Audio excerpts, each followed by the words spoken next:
Here's a set of 4 blades. These were sent to me so I could check them out. I'm gonna bring them over to my dad's house because I have a feeling he's gonna like these. And so these are the 4 utility knives, which have nice long handles on them, so you got a good grip with them. If you undo it, open it up, it's hinged so it stays on there carefully. You've got your regular utility knife blades in here. These, I'm not sure what the trick is to opening these. They just snap. There you go. Be careful. There's straight ones and hook blades. I'll put the straight one in there since I'm not doing roofing right now. Set that down. This would go in here.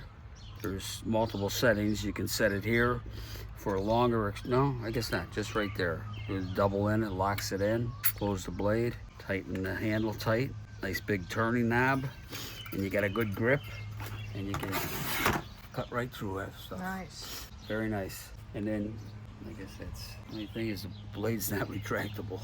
So you gotta be careful because the blade stays out. And then should have put that back in, put it back into the thing later.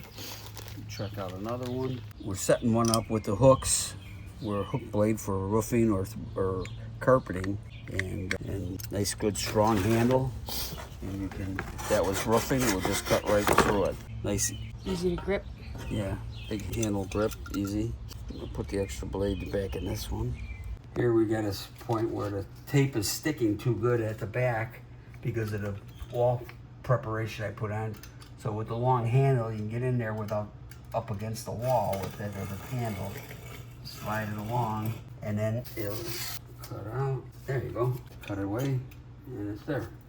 Okay, Dad, would you use these for work? Definitely, especially with cutting the roofing. The straight handle ones that are most of your utility knives, you try to get in there and you can scrape your knuckles on the roofing material.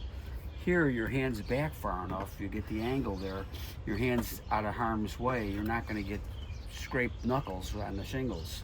So this is great for shingles. And even anything you're cutting, drywall, your hand's out far enough to where you're not gonna, your hands are safe, they're not in the way of anything. So yes, I would use these at work.